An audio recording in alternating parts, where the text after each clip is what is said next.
ನೋಡಿ ನಮ್ಮೆಲ್ಲ SLC ವಿದ್ಯಾರ್ಥಿಗಳೇ, MCQ ಸೀರೀಸನ್ನು ಮುಂದುವರಿಸೋಣ. 4ನೇ MCQ ಅನುಕ್ರಮವಾಗಿ ವೃತ್ತಗಳ ಅಧ್ಯಾಯದ ಮೇಲೆ ಮೊದಲನೇ ಪ್ರಶ್ನೆ ಏನು ಬಂದಿದೆ ಅಂತ ನೋಡಿ. ಒಂದು ವೃತ್ತಕ್ಕೆ ಬಾಹ್ಯ ಬಿಂದುವಿನಿಂದ ಎಳೆಯಬಹುದಾದ ಸ್ಪರ್ಶಕಗಳ ಸಂಖ್ಯೆ ಏನು ಅಂತಕ್ಕಂಥದ್ದಿದೆ. ಗರಿಷ್ಠ ಸ್ಪರ್ಶಕಗಳ ಸಂಖ್ಯೆ, ಅದು ಒಂದು ವೃತ್ತವನ್ನು ತೊಗೊಂಡಿದ್ದೀನಿ. ಇಲ್ಲಿ ನಿಮಗೆ P ಏನಾಗಿದೆ ಅಂತಂದರೆ ಬಾಹ್ಯ ಬಿಂದು ಆಗಿದೆ. ಇದರಿಂದ ನಾವು ಎಷ್ಟು ಸ್ಪರ್ಶಕಗಳನ್ನು ಎಳೆಯಬಹುದು ನೋಡಿರಿ. Pನಿಂದ ಇದನ್ನು Q ಅನ್ನೋಣ. PQ ಒಂದು ಸ್ಪರ್ಶಕ, ಆಮೇಲೆ ಇನ್ನೊಂದು ಸ್ಪರ್ಶಕ R ಅನ್ನೋಣ. PQ ಮತ್ತು PR. ಇದನ್ನು ಹೊರತುಪಡಿಸಿದರೆ P ಬಿಂದುವಿನಿಂದ ನಿಮ್ಗೆ ಸ್ಪರ್ಶಕಗಳನ್ನು ಎಳೆಯಲಿಕ್ಕೆ ಸಾಧ್ಯ ಆಗೋದಿಲ್ಲ. ಸೊ ಇದು ಒಂದು ಸ್ಪರ್ಶಕ ಆಗುತ್ತೆ, ಆಮೇಲೆ ಇಲ್ಲಿ ಇನ್ನೊಂದು ಸ್ಪರ್ಶಕ ಆಗ್ತದೆ. ಹಾಗಾಗಿ ಒಟ್ಟು ಸ್ಪರ್ಶಕಗಳ ಸಂಖ್ಯೆ ಎಷ್ಟಾಯಿತು? ನಮಗೆ 2 ಆಯಿತು. ಹಾಗಾಗಿ B2 ಅಂತಕ್ಕಂಥದ್ದು ಸರಿಯಾಗಿರ್ತಕ್ಕಂಥ ಉತ್ತರ. ಮುಂದಿನ ಒಂದು ಪ್ರಶ್ನೆ ನೋಡಿರಿ ಏನಿದೆ. ಒಂದು ವೃತ್ತವು ಹೊಂದಿರಬಹುದಾದ ಸಮಾಂತರ ಸ್ಪರ್ಶಕಗಳ ಗರಿಷ್ಠ ಸಂಖ್ಯೆ. ಇದು ನಿಮ್ಮ ಪಠ್ಯಪುಸ್ತಕದಲ್ಲಿ ಬಂದಿರತಕ್ಕಂಥ ಒಂದು ಪ್ರಶ್ನೆ, ಥಿಯರಿ ಬೇಸ್ಡ್ ಪ್ರಶ್ನೆ. ಇದಕ್ಕೆ ಉತ್ತರ ಏನು ಅಂತ ತಮಗೆಲ್ಲ ಗೊತ್ತು. B2 ಅಂತಕ್ಕಂಥದ್ದನ್ನು ನಾವು ಪರಿಗಣಿಸ್ತೀವಿ. ನಮ್ಮ ವ್ಯಾಸದ ಅಂತ್ಯಬಿಂದುಗಳಲ್ಲಿ ನೀವು ಸ್ಪರ್ಶಕಗಳನ್ನು ಎಳೆದುಬಿಟ್ರೆ ಅಲ್ಲಿ ಸಮಾಂತರವಾಗಿರ್ತಕ್ಕಂಥ ಸ್ಪರ್ಶಕಗಳು ಬರ್ತವೆ, ಗರಿಷ್ಠವಾಗಿ 2 ಬರ್ತವೆ. ಮುಂದಿನ ಒಂದು ಪ್ರಶ್ನೆ ನೋಡಿ ಏನಂತ. ಚಿತ್ರವನ್ನು ಕೊಟ್ಟಿದ್ದಾರೆ. ಚಿತ್ರದಲ್ಲಿ POQನ ಬೆಲೆ ಎಷ್ಟಿದೆ? POQನ ಬೆಲೆ ಎಷ್ಟಿದೆ? 110 ಡಿಗ್ರಿ ಇದೆ. ಆಮೇಲೆ TP ಮತ್ತು TQ ಸ್ಪರ್ಶಕಗಳಾದರೆ PTQದ ಅಳತೆ, PTQನ ಅಳತೆಯನ್ನು ನಾವು ಕಂಡುಹಿಡಿಯಬೇಕಾಗಿದೆ. ನೋಡಿ ಇಲ್ಲಿ ಒಂದು ವಿಶೇಷತೆ ತಾವೆಲ್ಲ ಗಮನಿಸಬೇಕಾದದ್ದು, ನೆನಪಿನಲ್ಲಿ ಇಟ್ಕೋಬೇಕಾದದ್ದು, ಈ ಕೋನ ನಿಮಗೆ ಎಷ್ಟಿರ್ತದೆ ಅನ್ನೋದು ಗೊತ್ತು. 90 ಡಿಗ್ರಿ ಅಂತಕ್ಕಂಥದ್ದನ್ನು ಸ್ಮರಿಸ್ಕೊಳ್ರಿ. ಇದು ಕೂಡ ನಮಗೆ ಎಷ್ಟಿರ್ತದೆ? 90 ಡಿಗ್ರಿ ಇರ್ತದೆ ಅನ್ನೋದನ್ನು ಸ್ಮರಿಸ್ಕೊಳ್ರಿ. ಆಮೇಲೆ OPTQ ನಿಮಗೆ ಚತುರ್ಭುಜ ಆಗ್ತದೆ. ಕೀಳಿರೋದು ನಿಮಗಿದು ನೋಡಿರಿ. ಇವೆರಡು 90 ಎಷ್ಟು? 180 ಡಿಗ್ರಿ ಆಯಿತು. ಒಟ್ಟಾರೆ 4 ಕೋನ ಕೂಡಿಸಿದ್ರೆ ನಿಮಗೆ ಎಷ್ಟಿರಬೇಕು? 360 ಇರಬೇಕು.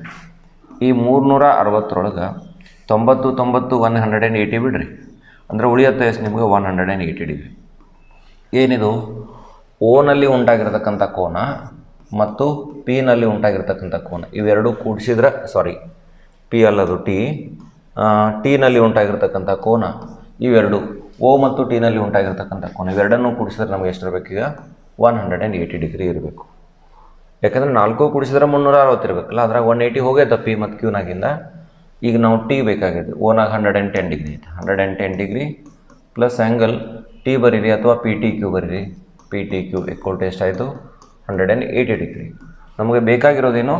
ಕೋನ್ PTQಗೆ ಬಿಡಿಸ್ಕೊಂಬಿಡ್ರಿ. 180 ಮೈನಸ್ ಎಷ್ಟಾಗತ್ತೆ? 110 ಆಗುತ್ತೆ. ಸೊ ಕೋನ್ PTQ ಈಕ್ವಲ್ ಟು ಎಷ್ಟು ಬರ್ತದೆ ನೋಡಿರಿ. ಕೋನ್ PTQ ಈಕ್ವಲ್ ಟು 70 ಡಿಗ್ರಿ ಬರುತ್ತೆ. 70 ಡಿಗ್ರಿ ಅಂತಕ್ಕಂಥದ್ದನ್ನು ನಾವು ಕಾಣ್ತೀವಿ. ಸರಿ, ಇದಿಷ್ಟು ಈ ಒಂದು ಪ್ರಶ್ನೆಗೆ ಪರಿಹಾರ. ಸಾಮಾನ್ಯವಾಗಿ ಪರೀಕ್ಷೆಗೆ ಈ ಪ್ರಕಾರ ಸಾಮಾನ್ಯವಾಗಿ ಕೇಳ್ತಾರೆ. ಲಕ್ಷ್ಯ ಕೊಟ್ಟು ಈ ಪ್ರಕಾರದ ಲೆಕ್ಕಗಳನ್ನು ಸರಿಯಾಗಿ ಅರ್ಥೈಸ್ಕೊಂಡು ಬಿಡಿಸ್ರಿ. ಕೆಲವೊಮ್ಮೆ ಏನು ಮಾಡ್ತಾನೆ, ಈ ಸ್ಪರ್ಶಕಗಳ ನಡುವಿನ ಕೋನವನ್ನು ಕೊಡ್ತಾನೆ, ಆವಾಗ ಕೇಂದ್ರ ಕೋನವನ್ನು ಕಂಡುಹಿಡಲಿಕ್ಕೆ ಕೇಳ್ತಾನೆ. ಆ ರೀತಿಯೂ ಕೂಡ ಪ್ರಶ್ನೆ ಬರಬಹುದು. ಸರಿ, ಇನ್ನು ಮುಂದಿನ ಪ್ರಶ್ನೆ ನೋಡಿರಿ. O ಕೇಂದ್ರವನ್ನು ಹೊಂದಿರತಕ್ಕಂಥ ಒಂದು ವೃತ್ತಕ್ಕೆ PA ಮತ್ತು PBಗಳು ಏನಾಗಿದ್ದಾವ? ಸ್ಪರ್ಶಕಗಳಾಗಿದ್ದಾವ. ಚಿತ್ರದಲ್ಲಿ ತೋರಿಸುವಂತೆ ಎಳೆಯಲಾಗಿದೆ. PA ಎಷ್ಟು? 5 ಸೆಂಟಿಮೀಟರ್ ಇದೆ. APB 60 ಡಿಗ್ರಿ ಇದೆ. ಆವಾಗ ABJ ಆದ ಉದ್ದವನ್ನು ಕೇಳ್ತಾ ಇದ್ದಾರೆ. ಇಲ್ಲಿ ಲಾಜಿಕ್ ಏನು? ನಾವು ಬಿಡಿಸೋಕ್ಕಿಂತ ಪೂರ್ವದಲ್ಲಿ ಮೊದಲು ಚರ್ಚೆ ಮಾಡ್ತೀನಿ ಯಾವ ರೀತಿ ಬರ್ತದೆ ABದು ಉದ್ದ ಅಂತ. ABದು ಉದ್ದ ನಮ್ಗೆ ಉತ್ತರ 5 ಸೆಂಟಿಮೀಟರ್ ಆಗುತ್ತೆ. ಅದು ಹೇಗೆ ಅಂತ ನೋಡಿದ ತಕ್ಷಣ ಗೊತ್ತಾಗ್ತದೆ. ನೀವು ಪ್ರಮೇಯವನ್ನು ಸ್ಮರಿಸಿಕೊಡ್ರಿ. ವೃತ್ತಗಳಲ್ಲಿ ಬಂದಿರತಕ್ಕಂಥದ್ದು ಬಾಹ್ಯ ಬಿಂದುವಿನಿಂದ ವೃತ್ತಕ್ಕೆ ಇಳಿದ ಸ್ಪರ್ಶಕಗಳು ಸಮನಾಗಿರ್ತವೆ. ಈಗ AP ಮತ್ತು BP ಎರಡು ಏನಾಗಿರಬೇಕು? ಸಮ ಇರಬೇಕಂದ್ರೆ ಈ ಸಮದ್ವಿಬಾಹು ತ್ರಿಭುಜ ಆಯಿತು. ಹಾಗಾಗಿ ಈ ಪಾದಕೋನಗಳು ಎರಡು ಏನಿರಬೇಕು ಹೇಳ್ರಿ? ಸಮನಾಗಿರ್ಬೇಕು. ತ್ರಿಭುಜದ 3 ಒಳಕೋನಗಳ ಮೊತ್ತನ 180. ಆ 180 ಡಿಗ್ರಿ ಒಳಗೆ ನೀವು 60 ಡಿಗ್ರಿ ಬಿಟ್ಟರೆ ಅಂದರೆ ಎಷ್ಟು? 120 ಬಂತು. 120 ಇವೆರಡು ಕಡೆ ಸಮನಾಗಿ ಹಂಚಿ ಹೋಗ್ಬೇಕು. ಅಂದರೆ ಪ್ರತಿಯೊಂದು ಎಷ್ಟಿರಬೇಕು? 60 ಇರಬೇಕು. ಅಂದರೆ ಈ ಕೋನನೂ 60 ಡಿಗ್ರಿ ಇರಬೇಕು, ಈ ಕೋನನೂ ಎಷ್ಟಿರಬೇಕು? 60 ಡಿಗ್ರಿ ಇರಬೇಕು. ತ್ರಿಭುಜ APBಯನ್ನು ಗಮನಿಸಲಾಗಿ ಪ್ರತಿಯೊಂದು ಕೋನ 60 ಡಿಗ್ರಿ ಇದೆ ಅಂತಂದ್ರೆ ಇದರ ಅರ್ಥ APB ಏನಾಗಬೇಕು? ನಮಗೆ ಸಮಬಾಹು ತ್ರಿಭುಜ ಆಗಬೇಕು. APB ಸಮಬಾಹು ತ್ರಿಭುಜ ಆಗಬೇಕು. ಇದು ಸಮಬಾಹು ತ್ರಿಭುಜ ಆಗೋದ್ರಿಂದ ನಮಗೆ ABಯ ಉದ್ದ ಎಷ್ಟಾಗಬೇಕು? 5 ಸೆಂಟಿಮೀಟರ್ ಅಂತಕ್ಕಂಥ ತಿಳುವಳಿಕೆ ಬರ್ತಿರಲ್ಲ. ಸೊ ಎ ಬಿಯ ಉದ್ದ ಎಷ್ಟಾಗ್ತದೆ ನಮಗೆ 5 ಸೆಂಟಿಮೀಟರ್ ಅಂತಕ್ಕಂಥದ್ದನ್ನು ನಾವು ಗಮನಿಸ್ತೀವಿ. ಸೊ ಇದಿಷ್ಟು ಲೆಕ್ಕಾಚಾರ, ಅದನ್ನೇ ಬಿಡಿಸ್ಬೇಕಷ್ಟೇ. ನಿಮ್ಮ ತಿಳುವಳಿಕೆಗೆ ಸ್ವಲ್ಪ ಬಿಡಿಸಿಡ್ತೀನಿ ನೋಡಿರಿ. ಎ ಪಿ ಈಕ್ವಲ್ ಟು ಏನಾಗ್ತದೆ, ಪಿ ಬಿ ಇದೆಷ್ಟಾಯ್ತು ನಿಮಗೆ 5 ಸೆಂಟಿಮೀಟ್ರ್ ಆಯಿತು. ಒಂದು A P equal to P B ಆಗಿರೋದ್ರಿಂದ ಕೋನ್ ಎ ಈಸ್ ಈಕ್ವಲ್ ಟು ಏನಾಗಬೇಕು, ಕೋನ್ ಬಿ ಇದೆಷ್ಟು ಎಕ್ಸ್ ಅಂತ ತಗೊಳ್ರಿ. ಈಗ ಎಕ್ಸ ಮತ್ತು ಎಕ್ಸ 63 ಕೂಡಿಸಿದ್ರೆ ನಮಗೆ ಎಷ್ಟು ಇರಬೇಕು, 180 ಡಿಗ್ರಿ. ತ್ರಿಭುಜದ 3 ಒಳಕೋನಗಳ ಮೊತ್ತ 180 ಡಿಗ್ರಿ ಇರ್ತದೆ. ಅಂದರೆ 2x ಈಸ್ ಈಕ್ವಲ್ ಟು 180 - 60 ಅಂದರೆ 180 - 60 ಅಂದರೆ ಎಷ್ಟಾಯಿತು, 120 ಡಿಗ್ರಿ ಆಯಿತು. ಹೌದಾ? ಎಕ್ಸ್ ಈಸ್ ಈಕ್ವಲ್ ಟು ಎಷ್ಟು ಬಂತು ನಿಮಗೆ ಇವಾಗ, 120 / 2 ಅಂದರೆ ಎಕ್ಸನ ಬೆಲೆ ಎಷ್ಟು ಬಂತು, 60 ಡಿಗ್ರಿ ಬಂತು. ಏನು ಎಕ್ಸ್ ಅಂತ ತೊಗೊಂಡಿದ್ರಿ, ಏನನ್ನು ಎಕ್ಸ್ ಅಂತ ತೊಗೊಂಡಿದ್ರಿ ನೋಡ್ರಿ, ಗಮನಿಸ್ರಿ. ಇದನ್ನು ನಾನು ಕೋನ್ ಎಕ್ಸ್ ಅಂತ ತೊಗೊಂಡಿದ್ದೆ, ಇದನ್ನು ಎಕ್ಸ್ ಅಂತ ತೊಗೊಂಡಿದ್ದೆ. ಇದು 60 ಬಂತು, ಇದು ಕೂಡ ಎಷ್ಟು ಬಂದಿದೆ ನಿಮಗೆ, 60 ಬಂದಿದೆ. ಅಂದರೆ ಈ ಎ ಪಿ ಬಿ ತ್ರಿಭುಜದಲ್ಲಿ ಪ್ರತಿಯೊಂದು ಕೋನದ ಅಳತೆ ಎಷ್ಟಿದೆ, 60 ಡಿಗ್ರಿ ಇದೆ. ಅಂದರೆ ಎ ಪಿ ಬಿ ಏನಾಯ್ತು ನಮಗೆ, ಈಗ ತ್ರಿಭುಜ ಎ ಪಿ ಬಿನಲ್ಲಿ ನೋಡ್ರಿ, ನಾವು ತಿಳ್ಕೊಬೇಕಾದದ್ದು ಕೋನ್ ಎ, ಕೋನ್ ಬಿ ಮತ್ತು ಕೋನ್ ಪಿ ಅಷ್ಟು 3 ಎಷ್ಟು 60 ಡಿಗ್ರಿ ಸಮಾದವು. ಆದ್ದರಿಂದ ತ್ರಿಭುಜ ಎ ಪಿ ಬಿ ಏನು ಅಂತಂದರೆ ಸಮಬಾಹು ತ್ರಿಭುಜ. ಇದು ಸಮಬಾಹು ತ್ರಿಭುಜ ಆಗೋದ್ರಿಂದ ನಾನೇನು ಹೇಳ್ತೀನಿ, ಎ ಪಿನಷ್ಟು ಉದ್ದ ಎ ಬಿ ಇರಬೇಕು. ಅಂದರೆ ಎ ಪಿ ಈಗಾಗಲೇ 5 ಸೆಂಟಿಮೀಟ್ರ್ ಇದೆ, ಅಂದರೆ ಎ ಬಿ ಕೊಟ್ಟು ಎಷ್ಟು ನಮ್ಗೆ 5 ಸೆಂಟಿಮೀಟ್ರ್. ಇದು ನಿಮ್ಮ ತಿಳುವಳಿಕೆ ಬರಲಿ ಅಂತ ಹಂತಗಳನ್ನು ಬಿಡಿಸಿದ್ದೀನಿ. ನಿಮ್ಮ ಚಾಕಚಕ್ಯತೆ ನಿಮ್ಮ ತರ್ಕದ ಮೇಲೆ ಹೋಗುತ್ತೆ. ಮಲ್ಟಿಪಲ್ ಚಾಯ್ಸ್ ಬೇಸ್ಡ್ ಕ್ವಶನ್ಸ್ ಇದ್ದಾಗ ನೀವೇನು ಲೆಕ್ಕಾಚಾರ ಮಾಡ್ಕೊಳ್ತೀರೋ ಅದಕ್ಕೇನು ಮಹತ್ವ ಇಲ್ಲ, ಆದರೆ ಉತ್ತರ ಸರಿ ಇರಬೇಕು. ಆ ಆಪ್ಷನ್ ಬರೆದು ಉತ್ತರವನ್ನು ಸಂಪೂರ್ಣವಾಗಿ ಬರೀಬೇಕು ಅನ್ನೋದನ್ನು ಸ್ಮರಿಸ್ಕೊಳ್ಳಿ. ಸರಿ, ಮುಂದಿನ ಪ್ರಶ್ನೆ ನೋಡಿರಿ, 5ನೇ ಪ್ರಶ್ನೆ. ಇದು ಒಂದು ಸುಲಭವಾಗಿರ್ತಕ್ಕಂಥ ಪ್ರಶ್ನೆ. ಚಿತ್ರವನ್ನು ಕೊಟ್ಟಿದ್ದಾರೆ, ಎ ಬಿ ಸಿ ತ್ರಿಭುಜದ ಸುತ್ತಳತೆಯನ್ನು ಕೊಟ್ಟಿದ್ದಾರೆ. ಆ ವೃತ್ತಕ್ಕೆ ಆ ತ್ರಿಭುಜದ ಬಾಹುಗಳಿಗೆ ಸ್ಪರ್ಶಿಸುವ ಹಾಗೆ ಒಂದು ವೃತ್ತವನ್ನು ಎಳೆಯಲಾಗಿದೆ ಅಲ್ಲಿ. ಸರಿ, ಏನಾಗಬೇಕು ಅಂತ ನಾವು ಗಮನಿಸಿದರೆ ಸ್ವಲ್ಪ ಚಿತ್ರದೊಳಗೆ ರಫ್ಲಿ ಕ್ಯಾಲ್ಕುಲೇಷನ್ ಮಾಡ್ಕೊಳ್ಳೋದು ನೋಡಿರಿ. ಇದು ಬಿ ಬಾಹ್ಯ ಬಿಂದು. ನಿಮಗೆ ಬಾಹ್ಯ ಬಿಂದುವಿನಿಂದ ವೃತ್ತಕ್ಕೆ ಎಳೆದಿರತಕ್ಕಂಥ ಸ್ಪರ್ಶಕಗಳ ಸಮಾನ ಇರುತ್ತವೆ. ಬಿ ಪಿ 2 ಸೆಂಟಿಮೀಟರ್ ಅಂದರೆ ಬಿ ಕ್ಯೂ ಎಷ್ಟಾಗಬೇಕು, ಇದು ಕೂಡ ನಿಮಗೆ 2 ಸೆಂಟಿಮೀಟರ್ ಆಗಬೇಕು. ಹೌದಾ? ಹಾಗೆಯೇ ಎ ಬಾಹ್ಯ ಬಿಂದು, ಎ ಆರ್ ಮತ್ತು ಎ ಕ್ಯೂ ಸ್ಪರ್ಶಕಗಳು, ಹಾಗಾಗಿ ಎ ಆರ್ ಎಷ್ಟಾಗಬೇಕು ನಮಗೆ 3 ಸೆಂಟಿಮೀಟರ್ ಆಗಬೇಕು. ಇದು ಎ ಕ್ಯೂ 3 ಸೆಂಟಿಮೀಟರ್ ಇದೆ. ಹಾಗೆಯೇ ಸಿ ಪಿ ಎಷ್ಟಾಗಬೇಕು ನೋಡಿರಿ, 6 ಸೆಂಟಿಮೀಟರ್ ಆಗಬೇಕು. ಸುತ್ತಳತೆ ಕೇಳಿದ್ದಾರೆ ನೋಡಿರಿ, ಸುತ್ತಳತೆ ಏನು ಕೇಳಿದ್ದಾರೆ, ಇದನ್ನ ಅಷ್ಟು ಕೂಡ್ಸ್ಕೊಂಡ್ಬಿಟ್ರೆ ಸುತ್ತಳತೆ ಸಿಗುತ್ತೆ ನಮಗೆ. ಎ ಸಿ ಬಿ ಸಿ ಮತ್ತು ಎ ಬಿ ಉದ್ದವನ್ನು ನಾವು ಕಂಡುಹಿಡಿಬೇಕು. ಸರಿ, ಲೆಕ್ಕಾಚಾರ ಮಾಡೋಣ ನೋಡಿರಿ, ಸರಿಯಾಗಿ ಗಮನಿಸ್ರಿ. ಈಗ ಕೊಟ್ಟಿದ್ದೇನು ನಾವೇನು ಮಾಡ್ತೀವಿ ಅಂತ ಸ್ವಲ್ಪ ನೋಡ್ತಾ ಹೋಗೋಣ. ಈಗ ಮೇಲಿಂದನೇ ಬರ್ತೀನಿ ನೋಡಿರಿ. A R is equal to ಏನಾಗ್ತದೆ, A R is equal to A Q ಆಗ್ತದೆ. ಆದರೆ ಎ ಕ್ಯೂ ಈಗಾಗಲೇ ಎಷ್ಟಿದೆ, 3 ಸೆಂಟಿಮೀಟರ್ ಇದೆ. ಹೌದಾ? ಆಮೇಲೆ C P is equal to ಅಥವಾ P C is equal to, P ಸಿಯ ಉದ್ದ ಸಿ ಆರ್ಗೆ ಸಮ. P C is equal to C R is equal to 6 centimetre. ಆಮೇಲೆ B Q equal to P P, B Q equal to B P ಅದೆಷ್ಟು centimetre ಇದೆ, 2 centimetre ಇದೆ. ಸರಿ, ಹೀಗಾಗಿ ನೋಡಿರಿ, ಇದು 6 ಸೆಂಟಿಮೀಟರ್ ಆಯಿತು, ಇದು 3 ಆಯಿತು, ಇದೆಷ್ಟಾಯಿತು, 2 ಆಯಿತು. ಈಗ ತಾನೇ ಗೊತ್ತು ಮಾಡ್ಕೊಂಡ್ರಿ, ನಮಗೆ ಸುತ್ತಳತೆ ಕೇಳಿದ್ದಾರೆ. ಸುತ್ತಳತೆಯನ್ನು ಕಂಡುಹಿಡಿಬೇಕಂದ್ರೆ ನೋಡಿರಿ, ಸುತ್ತಳತೆ ಈಕ್ವಲ್ ಟು ಏನು, ಯಾವುದರ ಸುತ್ತಳತೆ, ತ್ರಿಭುಜ ಎ ಬಿ ಸಿದ ಸುತ್ತಳತೆ. ಎ ಬಿ ಸಿನ ಸುತ್ತಳತೆ ಕೇಳಿದಾರಲ್ಲ, okay. A B plus B C plus A C ತ್ರಿಭುಜದ 3 ಬಾಹುಗಳ ಮೊತ್ತ ತೊಗೊಂಡ್ರೆ ನಮ್ಗೆ ಏನು ಸಿಗುತ್ತೆ, ಸುತ್ತಳತೆ ಸಿಗತ್ತೆ. ನೋಡಿ, ಎ ಶೃಂಗದಿಂದ ಬಿಗೆ ಹೋದರೆ ಎ ಬಿ 3+2 ಬಿ ಸಿ 2+6, ಆಮೇಲೆ ಎ ಸಿ 3+2 ಅಥವಾ 6+3 ಇಷ್ಟು ನೇರವಾಗಿ ಬರ್ಕೊಂಬಿಡ್ರಿ, ನೋಡಿದ್ರೆ ಗೊತ್ತಾಗ್ತದೆ. ಇಲ್ಲಿ 3+2 ಅಂದರೆ ಎಷ್ಟು, 5, 6 2 8, 6 3 9, ಆಮೇಲೆ 9 1 5 14 8 22 22 ಸೆಂಟಿಮೀಟರ್. ಇದು ನಮಗೆ ಸುತ್ತಳತೆ ಆಗ್ತದೆ. 22 ಸೆಂಟಿಮೀಟರ್ ಎಲ್ಲಿದೆ, ಆಪ್ಷನ್ ಸಿ ನಲ್ಲಿದೆ. ಓರಲಿ ಈ ಡಯಾಗ್ರಾಮ್ ನೋಡಿದ ತಕ್ಷಣ ಉತ್ತರವನ್ನು ನಾವು ಜಡ್ಜ್ ಮಾಡ್ಬೋದು, ಬಿಡಿಸ್ಬೋದು. ಆದರೆ ಆ ತರ್ಕಕ್ಕೆ ಹೋಗಬೇಕಂದ್ರೆ ದಾರಿ ಯಾವುದು ಅನ್ನೋದನ್ನು ಗೊತ್ತಬೇಕು. ಈ ಒಂದು ಕ್ರಮ ಎಲ್ಲರಿಗೂ ಗೊತ್ತಿರಲಿ ಇಷ್ಟೇ. ಸೊ ಮುಂದಿನ ಒಂದು ಪ್ರಶ್ನೆ ನೋಡೋಣ. ವೃತ್ತದ ಯಾವುದೇ ಒಂದು ಬಿಂದುವಿನ ಮೂಲಕ ಹಾಯುವ ರೇಖೆ. ಒಂದು ವೃತ್ತ ಇದೆ, ಅದರ ಮುಖಾಂತರ ಯಾವುದೋ ಒಂದು ಬಿಂದು ಇದೆ. ನಾನು ಇಲ್ಲೊಂದು ಬಿಂದು ತೊಗೊಳ್ತೀನಿ. ಈ ಬಿಂದುವಿನ ಮುಖಾಂತರ ಹಾಯ್ತಕ್ಕಂಥ ಒಂದು ರೇಖೆ ಅಂತ ಹೌದಾ. ಓ ಕೇಂದ್ರವನ್ನು ಹೊಂದಿರತಕ್ಕಂಥ ಒಂದು ವೃತ್ತ ಇದೆ. ಈ XY ರೇಖೆ ತೊಗೊಳ್ಳೋಣ. ಇದು ಯಾವ ಬಿಂದುವಿನ ಮುಖಾಂತರ ಹಾಯ್ತಾ ಇದೆ? ಪಿ ಅಂತಕ್ಕಂಥ ಬಿಂದುವಿನ ಮುಖಾಂತರ ಹಾಯ್ತಾ ಇದೆ. ವೃತ್ತದ ಯಾವುದೇ ಒಂದು ಬಿಂದುವಿನ ಮೂಲಕ ಹಾಯುವ ರೇಖೆ. ಒಂದೇ ಒಂದು ಬಿಂದುವಿನ ಮುಖಾಂತರ ಹಾದು ಹೋದ್ರೆ ಏನಾಗತ್ತದು? ವೃತ್ತ ಸ್ಪರ್ಶಕ ಆಗ್ತದೆ ಅನ್ನೋದನ್ನು ನಾವು ಗಮನಿಸಬೇಕು. ನೀವು ಪರೀಕ್ಷೆಯಲ್ಲಿ ಈ ರೀತಿ ರೌಂಡ್ ಮಾಡೋದಾಗಲಿ ಟಿಕ್ ಮಾಡೋದಾಗಲಿ ಮಾಡಬಾರ್ದು. ಉತ್ತರ ಏನು ಬರೀಬೇಕು? ಆನ್ಸರ್ ಅಥವಾ ಉತ್ತರ ಅಂತ ಬರೀಬೇಕು.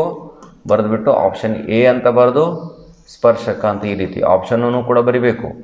ಯಾವ ಆಯ್ಕೆ ಇದೆ 4ರಲ್ಲಿ ಅನ್ನೋದನ್ನು ಬರೀಬೇಕು. ಅಲ್ಲಿ ಬಂದಿರತಕ್ಕಂಥ ಶಬ್ದ ಇರ್ಬೋದು, ಸಂಖ್ಯೆ ಇರ್ಬೋದು, ಅದನ್ನು ಕೂಡ ಬರೀಬೇಕು ಅನ್ನೋದನ್ನು ತಾವು ಗಮನಿಸಬೇಕು. ಸರಿ, ಮುಂದಿನ ಒಂದು ಪ್ರಶ್ನೆಗೆ ಸಾಗೋಣ. ಏನು ಮುಂದಿನ ಪ್ರಶ್ನೆ ಅನ್ನಂತ ನೋಡಿರಿ. 7ನೇ ಪ್ರಶ್ನೆ. ಪಿ ಯು ಓ ಕೇಂದ್ರವಿರುವ ವೃತ್ತದಿಂದ 30 ಸೆಂಟಿಮೀಟರ್ ದೂರದಲ್ಲಿರುವ ಪಿ ಯು ಓ ಕೇಂದ್ರವಿರುವ ವೃತ್ತದಿಂದ 30 ಸೆಂಟಿಮೀಟರ್ ದೂರದಲ್ಲಿರುವ ಬಿಂದುವಾಗಿದೆ. ಸರಿ, ಇಲ್ಲಿ ನಾನೊಂದು ವೃತ್ತವನ್ನು ತೊಗೊಳ್ತೀನಿ, ಗಮನಿಸಬೇಕೆಲ್ಲರೂ. ಹಾಗೆ ಒಂದು ರಫ್ ಡಯಾಗ್ರಾಮ್ ತೊಗೊಳ್ಳೋಣ ನೋಡ್ರಿ.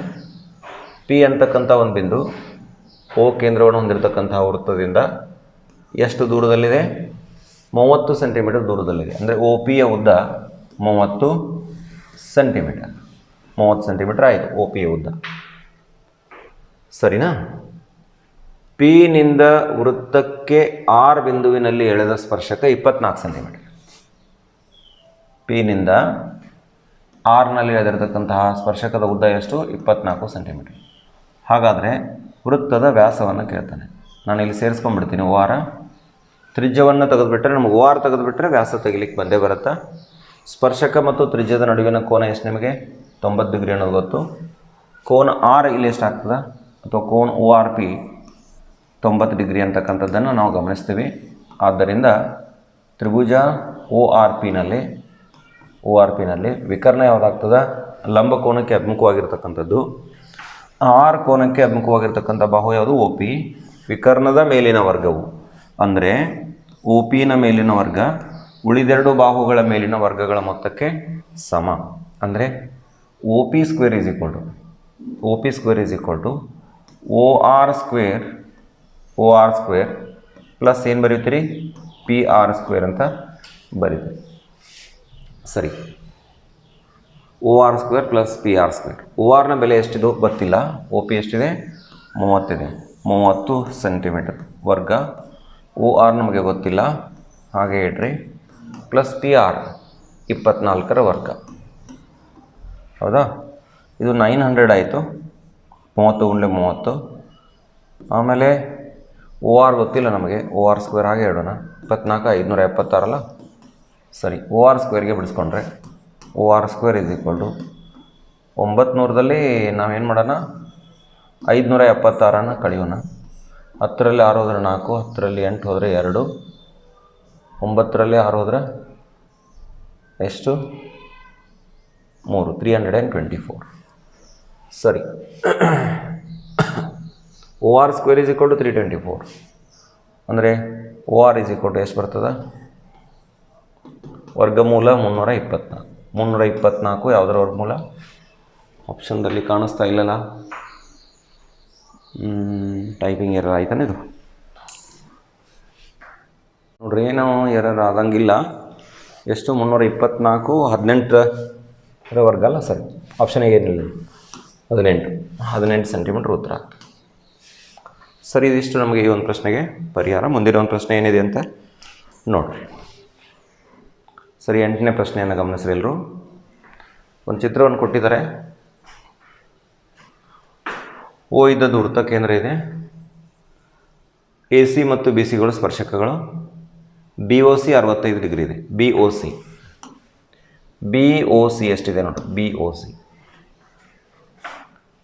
C 65 degree. ಇದು 65 ಡಿಗ್ರಿ ಅಂತ ಕೊಟ್ಟಿದ್ದಾರೆ. ಆದರೆ ಎ ಸಿ ಓದ ಅಳತೆ ಕಂಡುಹಿಡಿ. ಎ ಸಿ ಓ ಇದನ್ನು ನಾವು ಕಂಡುಹಿಡಿಬೇಕು. ಭಾಳ ಸುಲಭ ಇದೆ. ಮೊದಲು ರಫ್ಲಿ ಕ್ಯಾಲ್ಕುಲೇಷನ್ ಮಾಡೋಣ, ಆಮೇಲೆ ಫೇರ್ ಬಿಡಿಸೋಣ ನೋಡಿ. ನಿಮ್ಗೆ ಪ್ರಮೇಯ ಮಾಡಿದ್ರಲ್ಲ ಅದು ಗೊತ್ತು. ಇವೆರಡೂ ತ್ರಿಭುಜಗಳು ಒಂದಕ್ಕೊಂದು ಸರ್ವಸಮ ಆಗ್ತವೆ. ಆಮೇಲೆ ಸರ್ವಸಮ ಆಗೋದರಿಂದ ಅನುರೂಪವಾಗಿರ್ತಕ್ಕಂಥ ಕೋನಗಳ ಸಮ ಇರಬೇಕು. ಇದಂತೂ ನಮಗೆ ಗೊತ್ತು, 90 ಡಿಗ್ರಿ ಇರ್ತದೆ. ಇದು 65 ಡಿಗ್ರಿ ಆಗಬೇಕು ಸರ್ವಸಮತೆಯ ನಿಯಮದ ಪ್ರಕಾರ.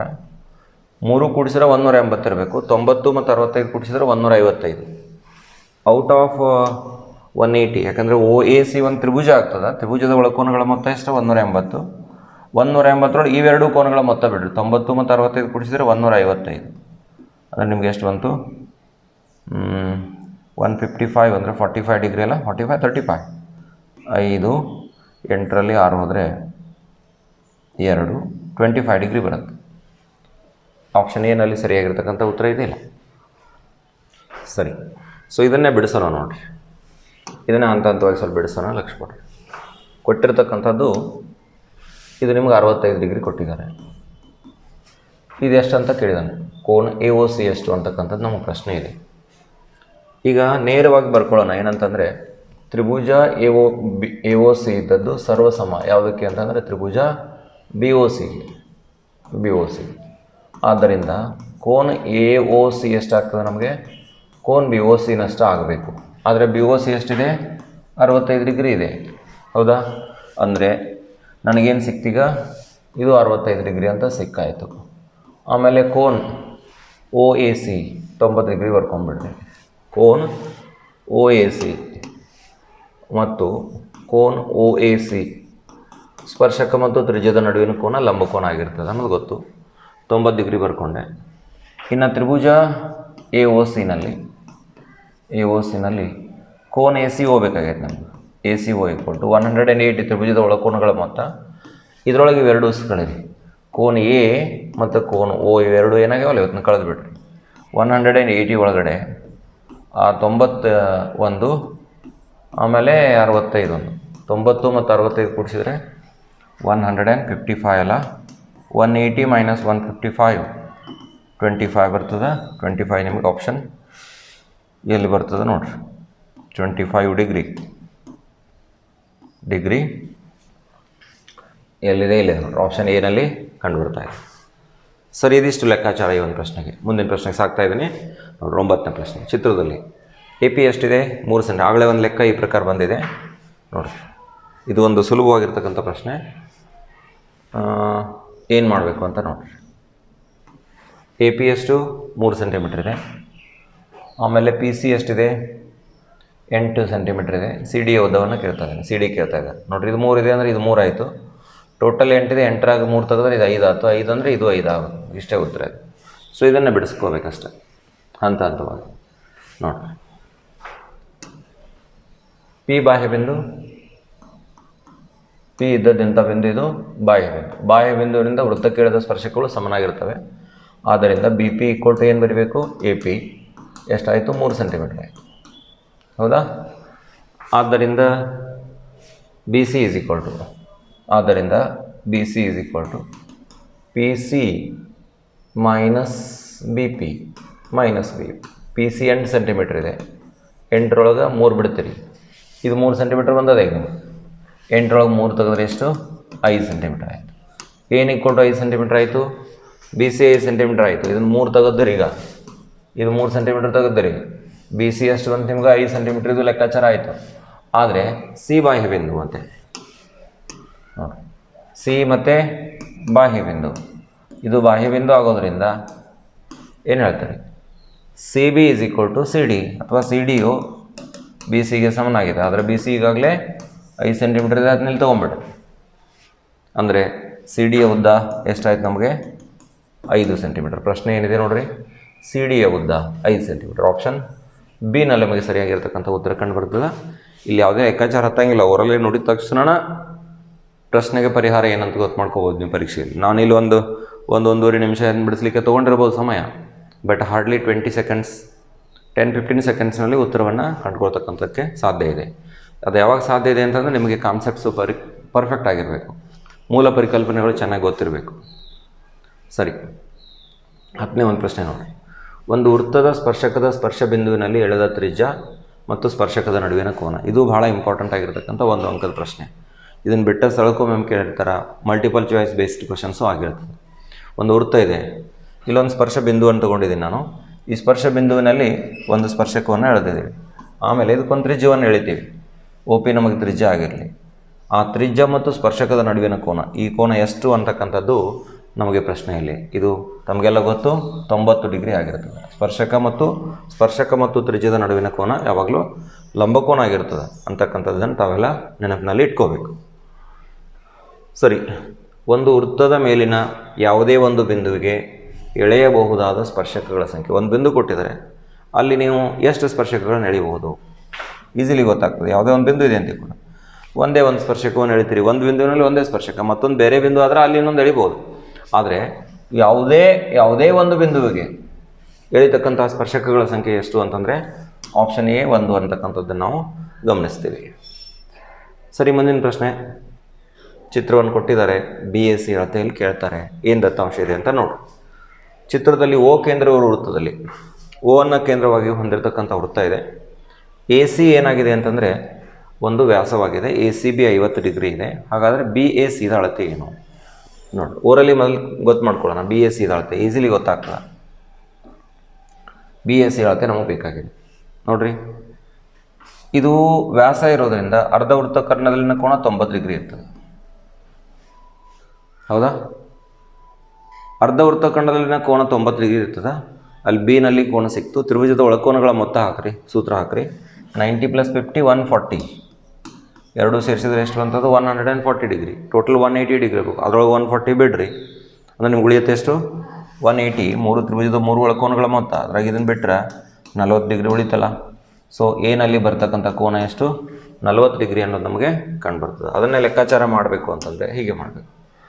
ಈಗ ಕೋನ್ ಬಿ ನೇರವಾಗಿ 90 ಡಿಗ್ರಿ. ಕಾರಣ ಎಷ್ಟೇ ನಿಮ್ಮ ಮನಸ್ಸಿನಲ್ಲಿ ಇಲ್ಲಿ ಅರ್ಧ ವೃತ್ತಖಂಡದಲ್ಲಿನ ಕೋನ ಲಂಬಕೋನ ಆಗಿರ್ತದೆ. ಈಗ ಯಾವ ಕೋನದು? ಕೋನ್ BAC = 180ರಲ್ಲಿ ತ್ರಿಭುಜದ 3 ಒಳಕೋನಗಳ ಮೊತ್ತದಲ್ಲಿ ಈ ಎರಡು ಕೋನಗಳನ್ನು ಬಿಡ್ರಿ, 90 ಮತ್ತು 50 ಬಿಡ್ರಿ, 90 + 50 ಇವುಗಳನ್ನು ಕಳಿಬೇಕು. ಸೊ 180 - 140, 180 - 140 ಅಂದರೆ ಎಷ್ಟು ಬರಬೇಕು ನಮಗೆ? 40 ಡಿಗ್ರಿ ಬರಬೇಕಲ್ಲ. ಇಷ್ಟೇ ಇದೆ, ಭಾಳ ಸುಲಭವಾಗಿರ್ತಕ್ಕಂಥ ಲೆಕ್ಕಾಚಾರ ಇದೆ. ಸೊ ಮುಂದಿನ ಪ್ರಶ್ನೆ ನೋಡಿರಿ. ಇನ್ನೊಂದು ಈ ಏನು ಬಾಹ್ಯ ಬಿಂದುವಿನಿಂದ ವೃತ್ತಕ್ಕೆ ಎಳೆದ ಸ್ಪರ್ಶಕಗಳ ಸಮನಾಗಿರ್ತವೆ ಅಂತಕ್ಕಂಥ ಪರಿಕಲ್ಪನೆ ಬೇಸ್ಡ್ ಇದೆ. O ಕೇಂದ್ರವುಳ್ಳ ವೃತ್ತಕ್ಕೆ, O ಅನ್ನು ಕೇಂದ್ರವಾಗಿ ಹೊಂದಿರತಕ್ಕಂಥ ಒಂದು ವೃತ್ತಕ್ಕೆ PA PC CD PA PC ಮತ್ತು CDಗಳು ಸ್ಪರ್ಶಕಗಳಾಗಿವೆ. AP 3 ಸೆಂಟಿಮೀಟರ್ ಇದೆ, CD 5 ಸೆಂಟಿಮೀಟರ್ ಇದೆ. ಹಾಗುವಾಗ PCಯ ಉದ್ದ ಏನು ಅಂತಕ್ಕಂಥದ್ದು ನಮ್ಮ ಪ್ರಶ್ನೆ ಇದೆ. ಭಾಳ ಸುಲಭ ಇದೆ ನೋಡಿರಿ. CD 5 ಇದೆ, C ಬಾಹ್ಯ ಬಿಂದು ಅಂದರೆ BC ಎಷ್ಟಾಯಿತು 5 ಸೆಂಟಿಮೀಟರ್ ಆಯಿತು. AP P ಬಾಹ್ಯ ಬಿಂದು ಇದೆ, AP = BP ಇರಬೇಕು. ಇದು 3 ಸೆಂಟಿಮೀಟರ್ ಅಂದರೆ ಇದು 3 ಸೆಂಟಿಮೀಟರ್ ಆಯಿತು. PC ಉದ್ದ 5 3 ಕೂಡಿಸ್ರಿ, PC ಉದ್ದ ಸಿಗ್ತದೆ.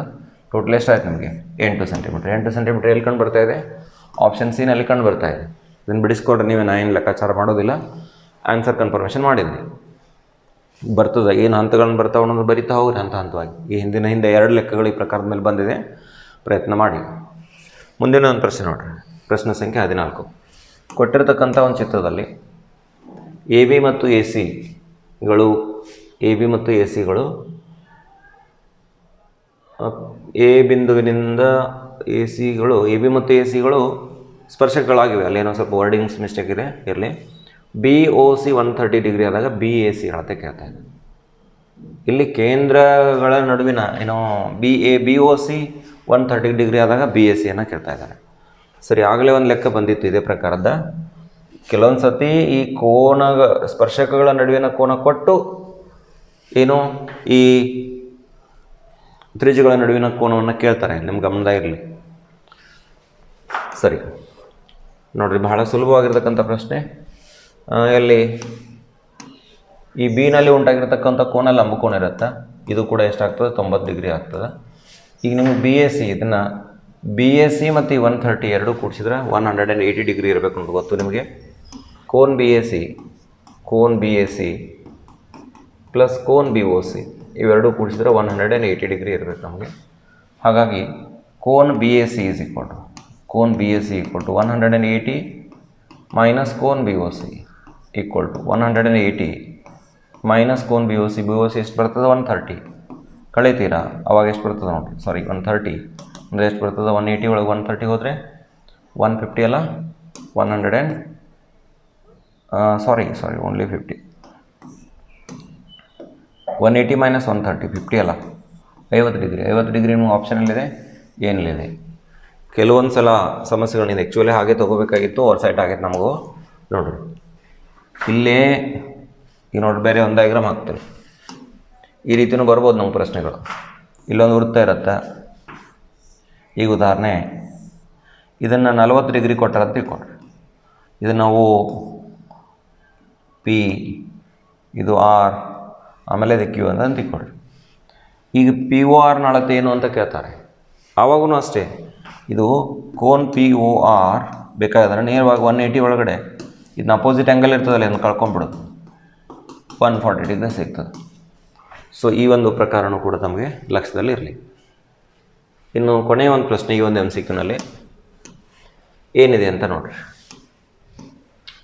ಚಿತ್ರ ಕೊಟ್ಟಿದ್ದಾರೆ ಓ ಕೇಂದ್ರವನ್ನು ಹೊಂದಿರತಕ್ಕಂಥ ಒಂದು ವೃತ್ತ ಇದೆ XY ಸ್ಪರ್ಶಕ ಇದೆ ಅದಕ್ಕೆ ಪಿ ಕ್ಯೂ ಐ 55 ಡಿಗ್ರಿ ಇದೆ ಪಿ ಕ್ಯೂ ಐ 55 ಡಿಗ್ರಿ ಇದೆ ಒ ಪಿ ಕ್ಯೂನ ಬೆಲೆಯನ್ನು ಕೇಳ್ತಾರೆ ಒ ಪಿ ಕ್ಯೂ ಬೆಲೆ ನೋಡ್ರಿ ಭಾಳ ಸುಲಭ ಇದೆ ಒ ಪಿ ಕ್ಯೂ ಬೆಲೆ ಹೆಂಗೆ ಒ ಕ್ಯೂ ನಿಮಗೆ ತ್ರಿಜ್ಯ ಇದೆ XY ಸ್ಪರ್ಶಕ ಇದೆ ಅಂದರೆ ಇಲ್ಲಿ ಮಾರ್ಕ್ ಮಾಡಾಕತ್ತೀನಿ ನೋಡ್ರಿ ಕೋನ್ ಎಕ್ಸ್ ಅಂತೀನಿ ನಾನು ಎಕ್ಸ್ ಮತ್ತು 55 ಎರಡೂ ಕೂಡಿಸಿದ್ರೆ 90 ಡಿಗ್ರಿ ಇರಬೇಕು ಎಕ್ಸ್ ಪ್ಲಸ್ 55 ಡಿಗ್ರಿ ಇವೆರಡನ್ನು ಸೇರಿಸಿದ್ರೆ 90 ಡಿಗ್ರಿ ಇರಬೇಕಾ ಅಂದರೆ ಎಕ್ಸ್ ಅಷ್ಟೇ ನಾವು ತೊಗೊಂಡ್ರೆ 90 ಮೈನಸ್ 55 90 ಒಳಗೆ 55 ಕಳೀರಿ ಎಷ್ಟಾಯ್ತು 35 ಡಿಗ್ರಿ ಆಯ್ತಲ್ಲ 35 ಡಿಗ್ರಿ ಆಯಿತು ಈಗ ಈ ಎಕ್ಸನ್ನಷ್ಟ ಇದು ಇರಾಕ್ಬೇಕು ನೋಡ್ರಿ ಇಲ್ಲಿ ಗಮನಿಸಬೇಕಾದಂಥ ಪ್ರಮುಖವಾಗಿರ್ತಕ್ಕಂಥ ಅಂಶ ಏನಂದರೆ ಗಮನಿಸಬೇಕೆಲ್ಲರೂ ಸರಿಯಾಗಿ ಒ ಪಿನೂ ತ್ರಿಜ್ಯ ಒ ಕ್ಯೂನೂ ತ್ರಿಜ್ಯ ಹೀಗಾಗಿ ಸಮದ್ವಿಬಾಹು ತ್ರಿಭುಜ ಆಗ್ತದೆ ಇವೆರಡು ಸಮನಾಗಿರ್ತಕ್ಕಂಥ ಬಾಹುಗಳಾಗಿರ್ತವೆ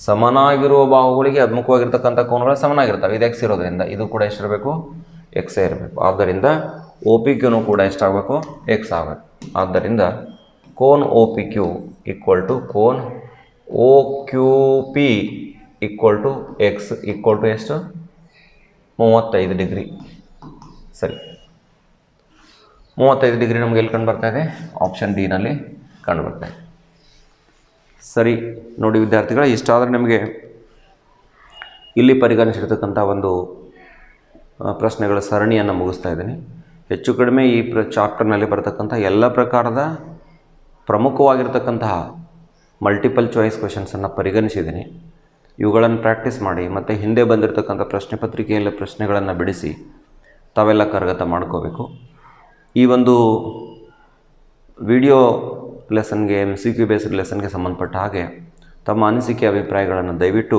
ಕಾಮೆಂಟ್ ಬಾಕ್ಸ್ನಲ್ಲಿ ತಿಳಿಸಿ ಅದು ನಮ್ಮ ಮುಂದಿನ ಒಂದು ವಿಡಿಯೋ ಪ್ರಿಪ್ರೇಷನ್ಗೆ ದಿಕ್ಸೂಚಿ ಆಗ್ತದೆ ಯಾವುದೇ ತೆರನಾಗಿರ್ತಕ್ಕಂತಹ ಸಜೆಷನ್ಸ್ ಕೊಡಲಿಕ್ಕೆ ಏನೂ ಅಭ್ಯಂತರ ಇಲ್ಲ ತಾವು ವಿದ್ಯಾರ್ಥಿಗಳು ಈ ಒಂದು ಫೀಡ್ಬ್ಯಾಕನ್ನು ಕೊಡ್ತೀರಿ ಮತ್ತು ನಿಮ್ಮ ಫ್ರೆಂಡ್ಸ್ಗೆ ಲಿಂಕನ್ನು ಶೇರ್ ಮಾಡ್ತೀರಿ ಅಂತಕ್ಕಂಥ ಒಂದು ಆಶಯ ನನ್ನದು ರಿಪೀಟೆಡ್ಲಿ ಈ ಪ್ರಶ್ನೆಗಳನ್ನು ಗಮನಿಸಿ ಒಂದು ಫೇರ್ನಲ್ಲಿ ಪ್ರಶ್ನೆಗಳನ್ನು ನೀಟಾಗಿ ಬರೆದಿಟ್ಟು ಅದಕ್ಕೆ ಉತ್ತರಗಳನ್ನು ಕೂಡ ಬರೆದಿಟ್ಟು ಪ್ರಾಕ್ಟೀಸ್ ಮಾಡಿ 100% ನೀವು ವಾರ್ಷಿಕ ಪರೀಕ್ಷೆಯಲ್ಲಿ ಯಶಸ್ವಿಯನ್ನು ಸಾಧಿಸ್ತೀರಿ ಅಂತಕ್ಕಂಥ ಒಂದು ಅಂಬೋನ ನನ್ನದು ಮತ್ತೊಂದು MCQ ಸೀರೀಸ್ನಿಂದೊಂದಿಗೆ ನಾನು ಮತ್ತೆ ನಿಮ್ಮನ್ನು ಶೀಘ್ರದಲ್ಲಿ ಭೇಟಿಯಾಗ್ತಾಯಿದ್ದೀನಿ